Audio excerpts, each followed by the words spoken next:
Hello everyone, welcome to our channel density academy. आज हम लोग इस वीडियो में बिहार मोटर व्हीकल रूल 1992 के चैप्टर 3 को डिस्कस करने वाले हैं। इस चैप्टर में licensing of conductors of state carriage के बारे में डिस्कस किया गया है। इसके बारे में रूल दिया गया है कि कंडक्टर्स को लाइसेंस देने का क्या क्या रूल है और कंडक्टर्स का क्या क्या ड्यूटी होगा, क्या क्या फंक्शन होगा, क्या रिस्पॉन्सिबिलिटीज होगा कंडक्टर्स का, वो सारा रूल इस चैप्टर 3 में बताया गया है। तो चलिए स्टार्ट करते हैं। इस चैप्टर में रूल नंबर 24 से लेकर रूल नंबर 39 तक पढ़ना है। चैप्टर 3 में रूल नंबर 24 से रूल नंबर 39 तक पढ़ना है। तो चलिए स्टार्ट करते हैं, देखते हैं रूल नंबर 24 में क्या है। द लाइसेंसिंग अथॉरिटी, जैसा कि पिछले चैप्टर में पढ़ा था वैसा ही सेम बहुत सारा चीज इस चैप्टर में मिलेगा। ठीक है। द लाइसेंसिंग अथॉरिटी कौन होंगे? लाइसेंसिंग अथॉरिटी कौन होंगे? कंडक्टर्स को लाइसेंस देने का अथॉरिटी किसको होगा? लाइसेंसिंग अथॉरिटी कौन होगा? तो वो होगा district transport officer. District transport officer shall be the licensing authority. Rule number 25 में है अपीलेट अथॉरिटी। अपीलेट अथॉरिटी कहने का मतलब है कि अगर कुछ ग्रीवांस होगा किसी भी केस में, अगर किसी कंडक्टर का, किसी भी पर्सन का लाइसेंस इश्यू होने में प्रॉब्लम हो रहा हो या रिन्यू होने में प्रॉब्लम हो रहा हो, रिफ्यूज कर दिया गया हो कि आपको लाइसेंस नहीं दिया जाएगा या आपका लाइसेंस रिन्यू नहीं होगा या फिर आपका लाइसेंस को रिवोक कर दिया गया है, आपको डिस्क्वालीफाई कर दिया गया है, इन सब कंडीशन में वो पर्सन किसके पास अपना ग्रीवांस लेकर के जाएगा? तो वो अपीलेट अथॉरिटी होते हैं district magistrate. Okay. Rule number 26 में दिया गया है fee payable under chapter 3 of the act. Conductor के लाइसेंस से रिलेटेड बहुत सारे फी है। जैसे कंडक्टर लाइसेंस लेने के लिए कितना फी देना पड़ेगा, रिन्यू कराने के लिए कितना फी, तो ये हमें याद नहीं रखना है। ये एग्जाम पर्पस से नहीं है, एग्जाम पॉइंट ऑफ व्यू के लिए ये नहीं है, ये एग्जाम में नहीं पूछा जाएगा। क्यों नहीं पूछा जाएगा? क्योंकि ये जो फी है हर जगह प्लेस टू प्लेस वेरी होता है। ठीक है, स्टेट टू स्टेट वेरी हो सकता है। और ये जो रूल है 1992, ये बहुत पुराना रूल है, अभी का रूल कहीं कुछ और है। ठीक है। नेक्स्ट है rule number 27, form of communication. Form of communication ये है लाइसेंसिंग अथॉरिटी के लिए।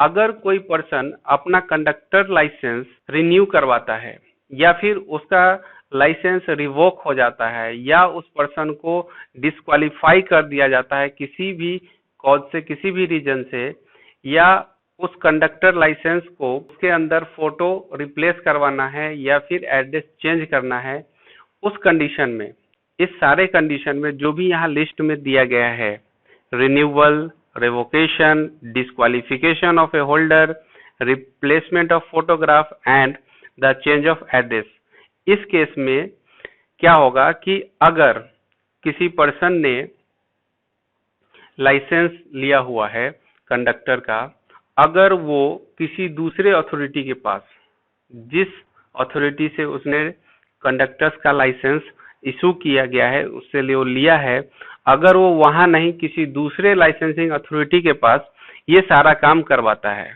रिन्यूअल करवाता है, रिप्लेसमेंट ऑफ फोटोग्राफ या फिर चेंज ऑफ एड्रेस चेंज करवाता है, या फिर किसी दूसरे लाइसेंसिंग अथॉरिटी के द्वारा उसका लाइसेंस रिवोक कर दिया जाता है या उस पर्सन को डिस्क्वालीफाई कर दिया जाता है, इस कंडीशन में दूसरी जो लाइसेंसिंग अथॉरिटी है वो ओरिजिनल लाइसेंसिंग अथॉरिटी, जो पहली लाइसेंसिंग अथॉरिटी है जिसने लाइसेंस इशू किया है, उसको इंटीमेट करेगी, इंफॉर्मेशन देगी कि इस पर्सन का लाइसेंस रिन्यू किया जा रहा है, इस पर्सन का जो लाइसेंस है कंडक्टर लाइसेंस वो रिवोक किया जा रहा है, इस पर्सन का जो लाइसेंस है उसके अंदर फोटोग्राफ रिप्लेस किया जा रहा है या फिर इस पर्सन के लाइसेंस में एड्रेस चेंज किया जा रहा है। ये जो इंटीमेशन होगा, इंफॉर्मेशन होगा, दूसरी लाइसेंसिंग अथॉरिटी पहली लाइसेंसिंग अथॉरिटी को, ओरिजिनल लाइसेंसिंग अथॉरिटी को एक फॉर्म के थ्रू इंफॉर्मेशन देगी, कम्युनिकेट करेगी। वो फॉर्म कौन सा है? Form CL com. तो रूल नंबर 27 बहुत अच्छे से समझ में आ गया होगा। नेक्स्ट बढ़ते हैं रूल नंबर 28 की तरफ। इसमें क्या है, restrictions on the holding of conductor's licence. इस रूल में क्या बताया गया है कि no person shall hold more than one conductor's licence. कोई भी पर्सन एक से ज्यादा कंडक्टर लाइसेंस होल्ड नहीं करेगा, नहीं रखेगा। नेक्स्ट है रूल नंबर 29। रूल नंबर 29 में दिया गया है कंडक्टर्स की duties, functions and conduct of conductors of stage carriage. उसकी क्या ड्यूटी होगी कंडक्टर की, क्या फंक्शन होंगे और क्या क्या कंडक्ट होगा कंडक्टर्स का, ये सारा कुछ इस 29 नंबर रूल में मेंशन किया गया है। तो चलिए इसको देखते हैं क्या क्या है इसमें। कंडक्टर विदाउट एनी रीजन, बिना किसी रीजन के किसी भी जर्नी को अनड्यूली डिले नहीं करेगा, देर नहीं करेगा, बिना किसी रीजन के। जो भी डेस्टिनेशन के लिए जो टाइम दिया गया है पैसेंजर्स को, उस टाइम टेबल में उसको उस जर्नी के डेस्टिनेशन तक पहुंचने में हर संभव प्रयास करेगा, प्रयत्न करेगा। ठीक है, और क्या है, नेक्स्ट है do not smoke, shall not smoke while on duty. Conductors को ये भी निर्देश है कि वो स्मोक नहीं करेंगे। नेक्स्ट है not interfere with person mounting और preparing to mounting upon any other vehicle. अगर कोई पर्सन उस कंडक्टर के व्हीकल से निकलकर किसी दूसरे व्हीकल में जाना चाहता है तो उसको इंटरफियर नहीं करेगा, उस पर्सन को इंटरफियर नहीं करेगा जाने से। वो पैसेंजर के ऊपर है कि वो किस व्हीकल में जाना चाहता है या नहीं जाना चाहता है। ओके, उसके बाद है conductor shall not allow any person be carried in the vehicle in excess of the seating capacity specified in the certificate of registration of the vehicle। उस व्हीकल का जो रजिस्ट्रेशन है, जितने कैपेसिटी के लिए हुआ है कि इस व्हीकल पे इतने लोग बैठ सकते हैं, इतने लोड को कैरी किया जा सकता है, उससे ज्यादा पर्सन को वो अलाउ नहीं करेगा उस व्हीकल में एंट्री करने के लिए, और परमिशन नहीं देगा उससे ज्यादा पर्सन को उस व्हीकल में ट्रेवल करने के लिए। लेकिन हमारे यहाँ तो ऐसा होता नहीं है। क्या होता है कि लोग जब तक पैर रखने की जगह खत्म ना हो जाए तब तक लोग उस पर बैठाते रहते हैं, चढ़ाते रहते हैं पैसेंजर्स को। अगर आप लोग भी ऐसा करते हैं तो कमेंट बॉक्स में मुझे बताइए कि कौन कौन लोग ऐसा करते हैं। आप लोगों ने कभी किया है कि किसी बस में कहीं जाने के टाइम में आप बहुत ज्यादा भीड़ में चढ़ गए हो, सीट से ज्यादा कैपेसिटी पे चढ़ गए हो? ऐसा हर जगह होता है, लेकिन रूल में क्या बताया गया है कि कंडक्टर अलाउ नहीं करेंगे। जितना उसका कैपेसिटी है सीट का, उतना ही सीट, उतना ही पर्सन्स को वो अलाउ करेंगे ट्रेवल करने के लिए।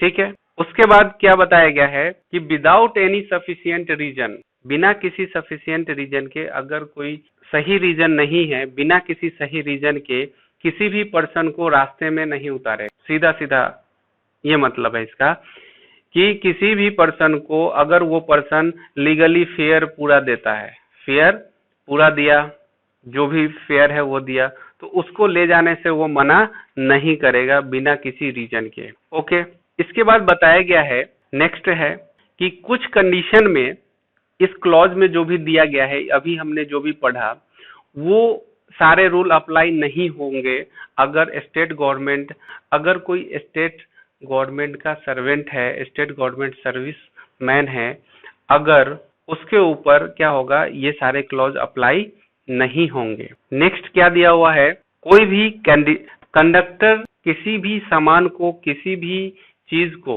इस तरीके से प्लेस नहीं करेगा व्हीकल में जिससे एंट्री और एग्जिट में परेशानी हो, पैसेंजर को एंट्री और एग्जिट में परेशानी हो, इस तरीके से कोई भी सामान, कोई भी चीज उस व्हीकल में प्लेस नहीं करेगा। आफ्टर दैट क्या दे, वो बिना किसी रीजन के किसी भी पर्सन को, अगर उसने पूरा लीगल फेयर दिया है तो जर्नी खत्म होने से पहले उसे नहीं निकालेगा व्हीकल से, नहीं उतारेगा व्हीकल से, ये बताया गया है। उसके बाद बताया गया है कि जो भी कंडक्टर है अपनी ड्यूटी के टाइम किसी भी ड्रग के इन्फ्लुएंस में नहीं रहेंगे, ड्रग या फिर ड्रिंकिंग के, अल्कोहलिक इंटॉक्सिकेटिंग ड्रिंक के इन्फ्लुएंस में नहीं होंगे ड्यूटी के टाइम में। ओके, आफ्टर दैट क्या बताया गया है कि वो बिहेव करेंगे बहुत ही सिविल मैनर में, ऑर्डरली मैनर में बहुत ही अच्छे तरीके से पैसेंजर के साथ पेश आएंगे, बहुत अच्छा बिहेव रखेंगे।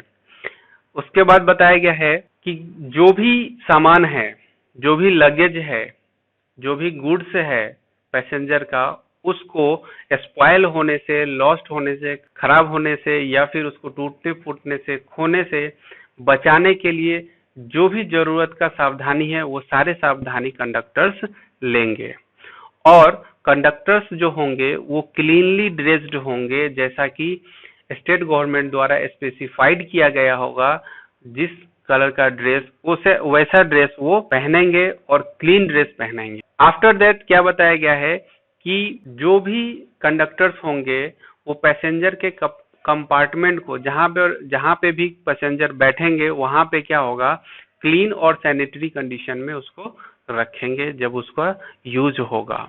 इसके बाद बताया गया है कि अगर किसी भी कारण से, चाहे वो मैकेनिकल ब्रेकडाउन हो या फिर कोई भी अदर कॉज के कारण, अगर डेस्टिनेशन तक व्हीकल नहीं पहुंचती है, मैकेनिकल ब्रेकडाउन या फिर किसी अन्य कारण से अगर वो जर्नी पूरा कंप्लीट नहीं होती है व्हीकल का, तो उस कंडीशन में कंडक्टर का ये रिस्पॉन्सिबिलिटी होगा कि विद इन 1 आवर, 1 घंटे के अंदर उसी तरह का सिमिलर व्हीकल का अरेंजमेंट करेंगे। अगर ये करने में वो फेल हो जाते हैं 1 घंटे के अंदर, तो अगर डिमांड किया जाए किसी पैसेंजर के द्वारा या फिर उन्हें खुद से जो भी पैसेंजर का रिफंड बन रहा है, जहां तक भी जर्नी कंप्लीट हो गया है वहां तक का पैसा छोड़कर बाद बाकी जो भी जर्नी बचा हुआ है उसके प्रोपोर्शन में, उसके रेशियो में जो भी बचा हुआ है उसके हिसाब से सबको पैसा रिफंड करेंगे। ओके। और अगर किसी कंडीशन में, किसी पब्लिक व्हीकल में अगर कंडक्टर नहीं है तो क्या करेंगे, ड्राइवर जो होंगे वो कंडक्टर का रिस्पॉन्सिबिलिटी अपने ऊपर लेंगे। और क्या करेंगे कि ड्राइवर जर्नी के लास्ट में व्हीकल को सर्च करेंगे, अच्छे तरीके से पूरी तरह सर्च करेंगे कि किसी पैसेंजर का कुछ छूट तो नहीं गया है। अगर छूट गया है, कोई भी लगेज है, कोई भी सामान है, तो उसको अपने अंडर कस्टडी में लेंगे और जो भी नियरेस्ट पुलिस स्टेशन के ऑफिसर होंगे उसको क्या करेंगे, हैंड ओवर कर देंगे। अगर किसी ट्रांसपोर्ट व्हीकल में कंडक्टर नहीं है तो ड्राइवर उस व्हीकल के सारे जितने भी रिस्पॉन्सिबिलिटीज है कंडक्टर का, वो सारा रिस्पॉन्सिबिलिटी कौन लेगा, उस व्हीकल के ड्राइवर लेंगे। और अगर कहीं पे भी क्या होता है कि कभी कभी रेलवे क्रॉसिंग होती है, तो रेलवे क्रॉसिंग में अगर गेट नहीं है, विदाउट गेट है, तो वहां पे वो व्हीकल को रोककर वहां से गाड़ी से उतरकर दोनों तरफ, रेलवे क्रॉसिंग के दोनों तरफ देख लेंगे, ये श्योर हो लेंगे कि अभी कोई ट्रेन नहीं आने वाली है, उसके बाद ही आगे वो व्हीकल को आगे बढ़ाएंगे। अगर कंडक्टर है तो कंडक्टर का रिस्पॉन्सिबिलिटी होगा, अगर कंडक्टर नहीं है तो ड्राइवर का ये रिस्पॉन्सिबिलिटी होगा। और जो भी पर्सन फेयर देते हैं, पैसे देते हैं उस जर्नी के लिए, उनको इमीडिएटली टिकट इशू करेंगे। अगर कोई पैसेंजर अपने साथ कोई लगेज या गुड्स लेकर आता है तो वो पूरा प्रिकॉशन लेंगे, पूरा सावधानी रखेंगे कि इस गुड्स के साथ किसी और पर्सन को, किसी और पैसेंजर को कोई असुविधा तो नहीं हो रहा या फिर किसी को कोई खतरा तो नहीं है।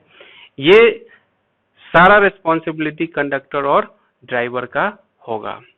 अगर कोई पर्सन, कोई पैसेंजर ये डिमांड करता है कि उसे कंप्लेन बुक दिया जाए, तो कंडक्टर उनको कंप्लेन बुक देंगे रिकॉर्ड करने के लिए किसी भी कंप्लेन को। कंडक्टर अपनी ड्यूटी के प्रति वफादार रहेंगे, रिस्पॉन्सिबल रहेंगे और जो भी एक्ट और रूल दिया गया है उसके अकॉर्डिंग अपना ड्यूटी करेंगे। ये बताया गया है रूल नंबर 29 में।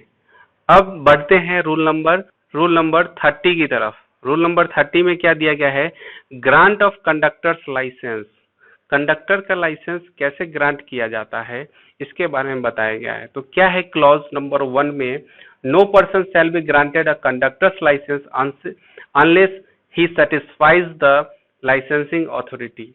किसी भी पर्सन को कंडक्टर का लाइसेंस नहीं दिया जा सकता है उस वक्त तक जब तक कि वो पर्सन लाइसेंसिंग अथॉरिटी को सेटिस्फाई ना कर दे। तो सेटिस्फाई किस कंडीशन, किस क्राइटेरिया में, तो उसके पास, उस पर्सन के पास एडिक्वेट नॉलेज होना चाहिए किस चीज का, एक्ट और रूल का जो भी बनाया गया है कंडक्टर लाइसेंस के अकॉर्डिंग, और कंडक्टर के ड्यूटीज और फंक्शन के अकॉर्डिंग जो भी रूल है वो उसे पता होना चाहिए। उसके बाद उसके पास गुड मोरल कैरेक्टर होना चाहिए। उसके बाद बताया गया है कि उसके पास एक वैलिड, उस कंडक्टर के पास क्या होना चाहिए, एक वैलिड फर्स्ट एड सर्टिफिकेट। कैसा, एडल्ट फर्स्ट एड सर्टिफिकेट होना चाहिए जो इशूड हुआ होना चाहिए किससे, रजिस्टर्ड मेडिकल प्रैक्टिशनर से जो कि क्वालिफाइड हो। ओके। उसके बाद बताया गया है कि उसे पास होना चाहिए मिडिल स्कूल एग्जामिनेशन और एनी इक्विवेलेंट एग्जामिनेशन। ये रूल तो हटा दिया गया है अभी, 2019 में अमेंडमेंट हुआ है, उसमें शिक्षित होना जरूरी नहीं है कंडक्टर का, ये हटा दिया गया है। ये सारा चीज किसमें होगा, कंडक्टर लाइसेंस के लिए अप्लाई करेंगे कोई भी पर्सन, किस फॉर्म में, फॉर्म है LCON-A, LCON-A, ये फॉर्म, इस फॉर्म में वो एप्लीकेशन देंगे। इसके साथ साथ वो क्या देंगे, एज प्रूफ देंगे, एजुकेशनल क्वालिफिकेशन देंगे। तो एजुकेशनल क्वालिफिकेशन जरूरी नहीं है, फर्स्ट एड सर्टिफिकेट जो अभी बताया, एडल्ट फर्स्ट एड सर्टिफिकेट देना होगा उसमें, उस फॉर्म के साथ, जो कि इशू किया गया हो किसके द्वारा, रजिस्टर्ड मेडिकल प्रैक्टिशनर के द्वारा, जो कम से कम MBBS होने चाहिए। सर्टिफिकेट में क्या क्या लिखा हुआ होना चाहिए, मेडिकल प्रैक्टिशनर का नेम और एड्रेस, उनका क्लिनिक का नेम, उनका टेलीफोन नंबर, उनका मेडिकल क्वालिफिकेशन और उनका रजिस्ट्रेशन नंबर भी होना चाहिए उस मेडिकल सर्टिफिकेट में। और ये किस फॉर्म में होना चाहिए, फॉर्म MC-CON में, MC-CON के अंदर इस फॉर्मेट में वो क्या होना चाहिए, adult first aid certificate issued हुआ होना चाहिए। इसके बाद है, उनके पास क्या होना चाहिए, मोरल कैरेक्टर सर्टिफिकेट ऑब्टेन करना पड़ेगा नियरेस्ट पुलिस स्टेशन से उन्हें। आफ्टर दैट फोटोग्राफ लगेगा। उसके बाद उनका टेस्ट होगा। टेस्ट कौन लेगा, तो टेस्ट लेंगे मोटर व्हीकल इंस्पेक्टर या फिर असिस्टेंट मोटर व्हीकल इंस्पेक्टर या फिर ऐसे ऑफिसर जिनका रैंक इंस्पेक्टर ऑफ पुलिस से नीचे नहीं है, या फिर ऐसे ऑफिसर जिन्हें नॉमिनेट किया गया है लाइसेंसिंग अथॉरिटी के द्वारा, जो कि एक सर्जेंट मेजर हो सकते हैं। अगर एप्लीकेशन सेटिस्फाई होता है, जो भी एप्लीकेशन में दिया गया है इंफॉर्मेशन, उस इंफॉर्मेशन से अगर लाइसेंसिंग अथॉरिटी सेटिस्फाई होती है तो उस कंडीशन में उस पर्सन को कंडक्टर का लाइसेंस इशू कर दिया जाएगा। अगर सेटिस्फाई नहीं होती है तो उस कंडीशन में क्या होगा, उन्हें डिस्क्वालीफाई कर दिया जाएगा, उन्हें नहीं मिलेगा कंडक्टर का लाइसेंस। इसके बाद है रूल नंबर 31। इसमें बताया गया है batches of conductors of the stage carriage. Batch लगाना होगा। बैच कैसे लगाना होगा, उनके लेफ्ट चेस्ट पे बैच लगाना होगा। जो भी सेकेंड शेड्यूल में जो दिया गया है, जो भी इंफॉर्मेशन, वो सारा इंफॉर्मेशन उस बैच पे लिखा हुआ होना चाहिए, स्पेसिफाइड होना चाहिए। और कोई भी कंडक्टर एक से ज्यादा बैच नहीं रख सकते हैं, एक से ज्यादा बैच नहीं रखना है किसी भी कंडक्टर को। और वो कोई भी कंडक्टर जो बैच है उसको डिस्प्ले नहीं कर सकते हैं अगर उनका लाइसेंस, कंडक्टर लाइसेंस अगर रिवोक कर दिया गया है, सस्पेंड कर दिया गया है, उस कंडीशन में वो बैच नहीं लगा सकते हैं।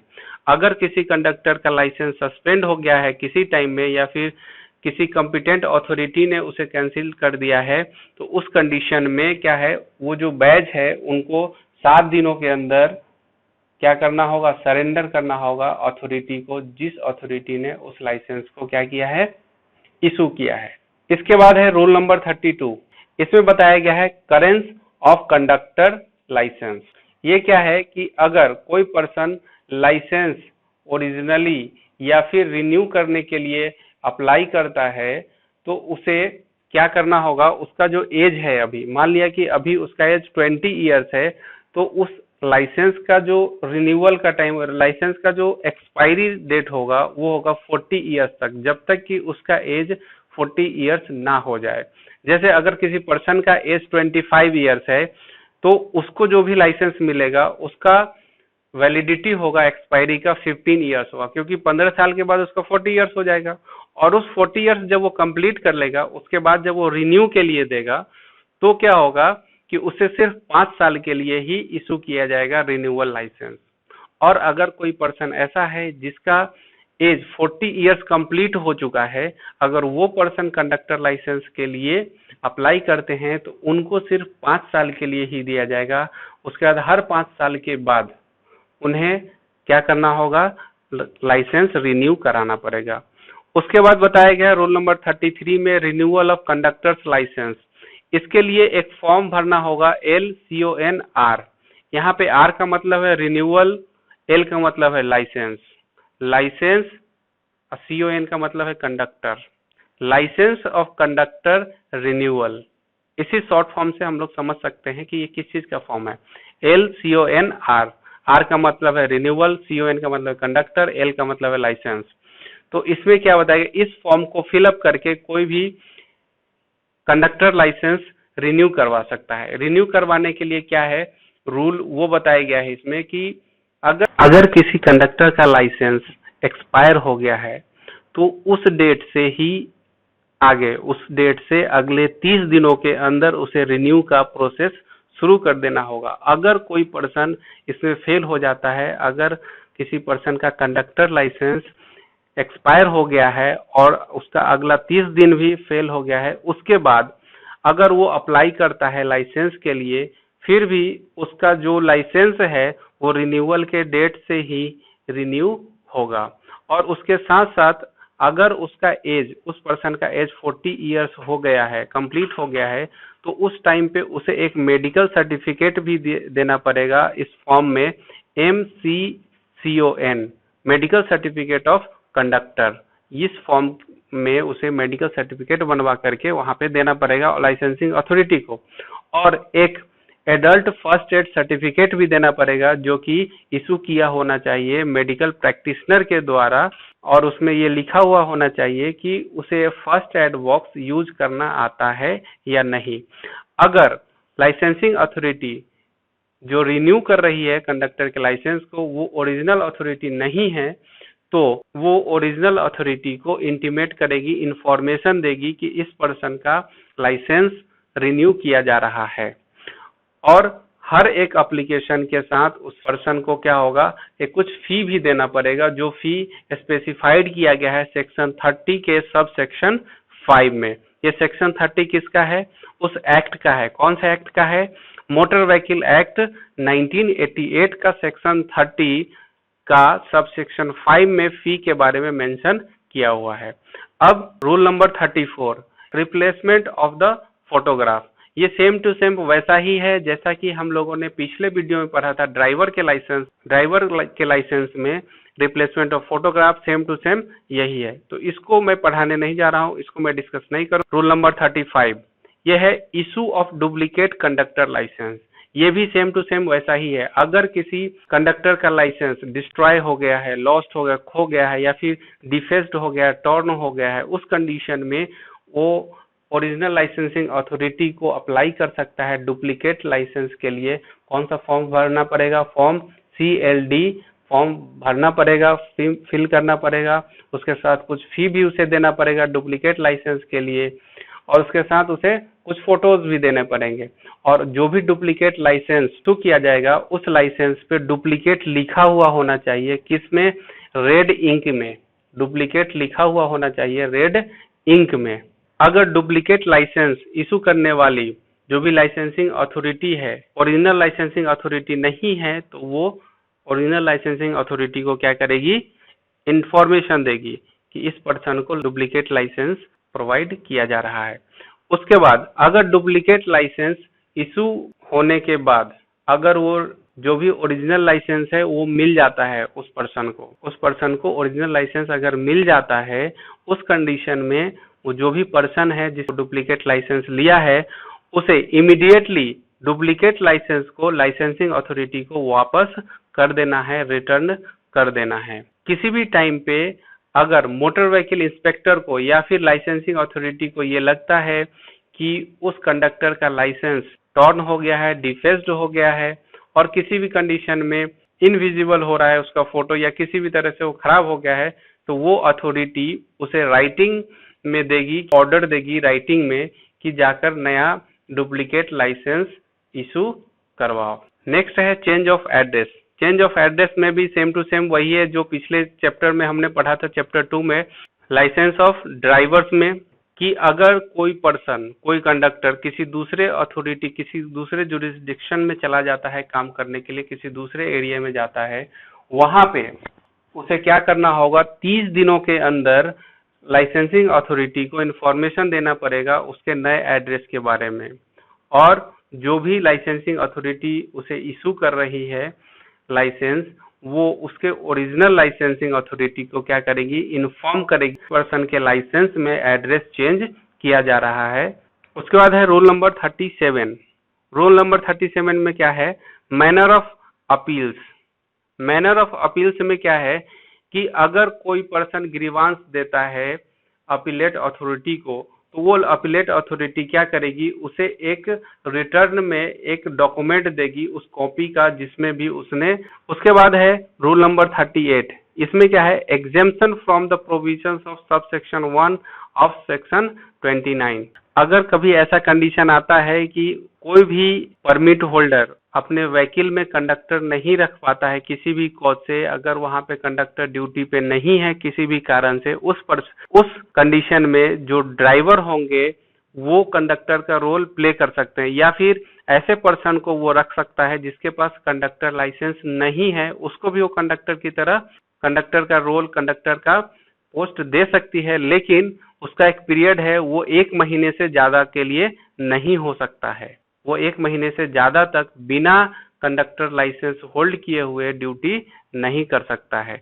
और इसका उस परमिट होल्डर को, लाइसेंसिंग अथॉरिटी को क्या करना पड़ेगा, राइटिंग में इंफॉर्मेशन देना पड़ेगा कि मैंने इस पर्सन को कंडक्टर के रूप में अपने व्हीकल पे रखा है और इसके पास कंडक्टर लाइसेंस नहीं है और वो डिस्क्वालिफाइड नहीं है, किसी भी कंडक्टर लाइसेंस को लेने के लिए वो डिस्क्वालिफाइड नहीं होना चाहिए वो पर्सन।